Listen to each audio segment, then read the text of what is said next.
প্রিয় দর্শকবৃন্দ, জীবন যতক্ষণ থাকবে ততক্ষণ সমস্যাও থাকবে। একটার পর একটা সমস্যা আসতেই থাকবে। এমনটা কখনোই ভাববেন না যে একটা সমস্যা মিটে গেলে আর সমস্যা আসবে না। তখন দেখবেন আরেকটা সমস্যা তৈরি হয়ে আছে। তাই সমস্যা ছিল, আছে এবং থাকবে। তাই জীবনে কিসের জন্য বসে বসে চিন্তা করছেন? কিসের জন্য বসে বসে দুশ্চিন্তাগ্রস্ত হচ্ছেন? টেনশন নিজে করছেন, অন্যকেও টেনশন দিচ্ছেন। আসুন আজকে এর থেকে বেরোনোর পথ খুঁজি। টেনশন শব্দটার সাথে ছোট থেকে বড় সকলেই পরিচিত। এই টেনশন শরীর ও মন কোনোটার জন্যই ভালো নয়। শরীরের জন্যও নয়, আর মনের জন্যও নয়। টেনশন করে করে আপনি নিজের মধ্যে অসুখের বাসা তৈরি করে ফেলেছেন। এখন ঘরে ঘরে ডায়াবেটিস, হার্টের সমস্যা ইত্যাদি নানান রোগে আক্রান্ত। একটা কথা মনে রাখবেন, টেনশন কখনোই সমস্যার সমাধান নয়। টেনশন করলে সমস্যার সমাধান হয় না। জীবনে তো নানান রকম সমস্যা আছেই এবং আসতেই থাকবে, কিন্তু আপনি কি কখনোই দেখেছেন টেনশন করে আপনার সমস্যা সমাধান হয়ে গেছে? না, এটা সম্ভব নয়। আপনি যদি দেখেন খুব ঝড় উঠেছে, সব ভেঙে চুরে ছারখার হয়ে যাচ্ছে, কিন্তু আপনি কি পারবেন সেই ঝড় থামাতে, পরিস্থিতির পরিবর্তন করতে? না, পারবেন না। আপনার খুব টেনশন হচ্ছে, কিন্তু টেনশন করে কি এই ধ্বংসলীলা বন্ধ করে দিতে পারবেন? নিশ্চয়ই নয়। তাহলে আপনাকে অপেক্ষা করতে হবে ঝড় থামা পর্যন্ত। ঝড় থামলে তারপর শান্ত মস্তিষ্কে ভাববেন, যা গেছে তা তো গেছে, কিন্তু যা কিছু বেঁচে রইল তা দিয়েই সামনে এগিয়ে যাবেন।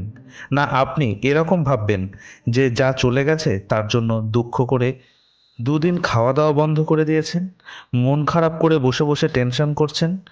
মনে রাখবেন, যা চলে গেছে তার ফিরে আসে না, বরং যা সামনে আসছে তাকে গ্রহণ করতে শিখুন। মনে রাখবেন, ঝড় কেবলমাত্র সব কিছু ধ্বংসই করে না, বরং অনেক কিছু পরিষ্কারও করে দেয়।